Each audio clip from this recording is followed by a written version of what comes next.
Hello friends, welcome to Karma and career. It's your destiny.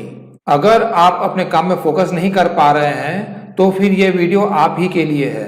हम लोग समझदार हैं, सारी सुविधा है, मोटिवेटेड भी हैं, लेकिन फिर भी हम हमारी पोटेंशियल से कम परफॉर्म कर रहे हैं।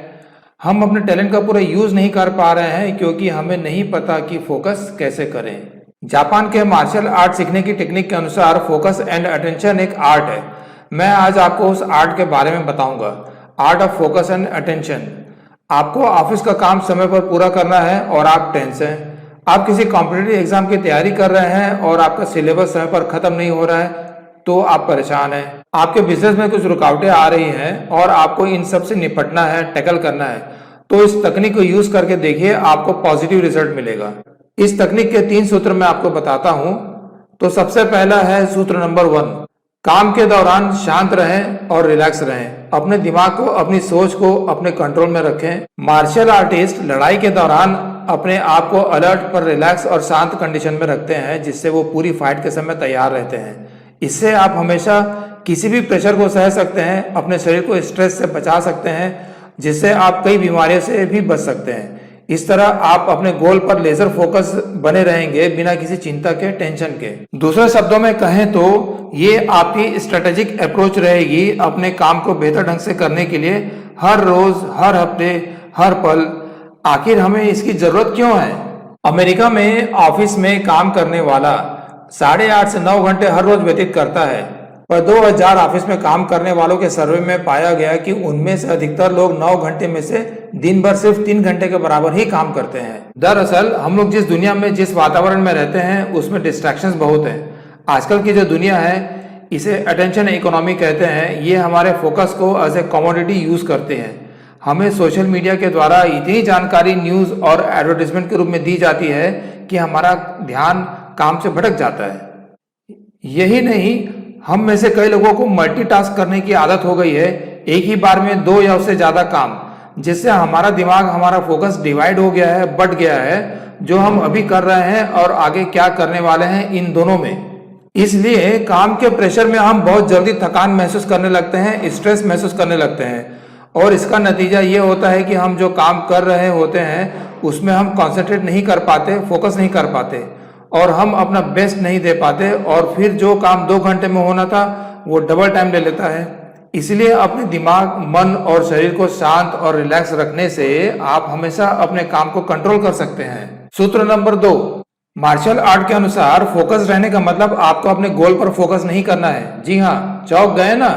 फिर से बोल रहा हूं, गोल डिसाइड होने के बाद आपको अपने गोल पर फोकस नहीं करना है। आपको उस गोल को अचीव करने के लिए किए जा रहे काम में फोकस करना है।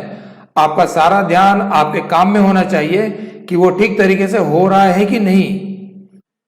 आपका काम करने का तरीका और प्लानिंग वो ज्यादा इंपॉर्टेंट है, बजाय कि आप गोल पर फोकस करें। जैसे कि आप तीरंदाजी को ही ले लो, इसमें निशाने के बजाय आपके खड़े होने का पोस्चर कैसा है, आपके हाथों का एंगल, उसकी स्टेबिलिटी कैसी है, आपकी पूरी बॉडी किस तरीके से रिलैक्स और अलर्ट है कि नहीं, ये इस पर डिपेंड करता है। या फिर क्रिकेट में बैट्समैन हर एक बॉल के लिए अलग से अपनी पोजीशन बनाता है, फोकस करता है।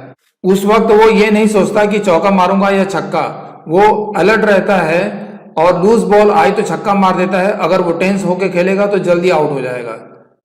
तो इस तकनीक में प्रोसेस का ज्यादा महत्व है, बजाय के रिजल्ट क्या होगा। अगर प्रोसेस सही है, परफेक्ट है, तो रिजल्ट भी वैसा ही होगा। अगर आपको पता है कि गोल को कैसे अचीव करना है तो फिर वो अचीव हो जाएगा। आप इस तरीके से फोकस्ड और स्ट्रेटेजिक अप्रोच को डेवलप कर सकते हैं। तो सबसे पहले अपने आप को सक्सेस के लिए, गोल अचीव करने के लिए तैयार करो। फिर उसे पाने के लिए अपने आप को शांत और रिलैक्स लेकिन अलर्ट रखते हुए जो काम करने का प्रोसेस है उस पर फोकस करो, ध्यान दो। इस तरह आप अपने काम को ज्यादा एंजॉय करते हुए, उसमें बहते हुए, बिना किसी टेंशन के, स्ट्रेस के पूरा कर सकते हो, चाहे आपका काम कोई भी हो। इन शॉर्ट, ये आपको मदद करती है अपने प्रेजेंट मोमेंट से कनेक्ट होने में। सोचिए कि प्रेजेंट मोमेंट में रहने से, फोकस रहने से आपके ऊपर से रिजल्ट का प्रेशर हट जाता है। मतलब आप अपने काम में पूरी तरह डूब जाते हो और फोकस्ड हो जाते हो। अक्सर हम अपना फोकस तभी लूज करते हैं जब हम जीत रहे होते हैं। हमारा दिमाग हमारे साथ ट्रिक करता है कि अब कोई खतरा नहीं है और हमारा ध्यान हट जाता है। ऐसे कई एग्जाम्पल है जब फाइनल में जीतते जीतते टीम हार जाती है और ओवर कॉन्फिडेंस और कॉम्प्लेसेंसी के कारण ही ये सब होता है। इसलिए आप जीत रहे हो या हार रहे हो, आपका फोकस लूज कभी मत करना। हो सकता है आप आखिरी मोमेंट में बाजी पलट दे। ये हर जगह लागू होता है, कोई एग्जाम हो या मैच हो या बिजनेस हो या ऑफिस का काम हो। कछुआ और खरगोश की कहानी याद है ना? अब हम सूत्र नंबर 3 देखते हैं। मार्शल आर्ट की ये तकनीक आसान है, पर इसको मास्टर करने में बहुत प्रैक्टिस चाहिए। आपका पॉजिटिव एटीट्यूड होना चाहिए, आपकी इच्छा शक्ति होनी चाहिए। खास करके अगर आपको मल्टीटास्किंग करने की आदत है, जैसे काम करते करते अपने मोबाइल को बार बार चेक करने की आदत है या अगला काम क्या करना है ये सोचना, तो तीसरा सूत्र यह है कि आप अपना काम करते हुए एक मोमेंट, एक सेकंड रुको और ध्यान दो अपने शरीर के पोस्चर पर। अगर कंधे तने हुए हैं, खींचे हुए हैं, तो उन्हें ढीला छोड़ दो।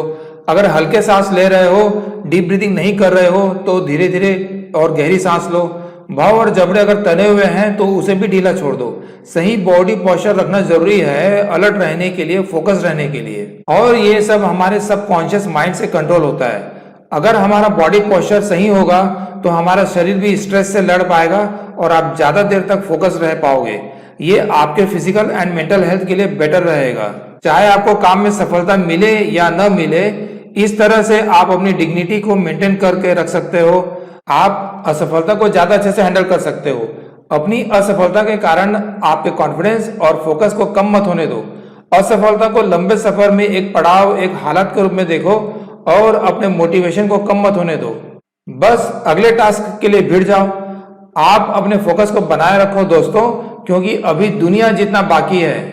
Thank you.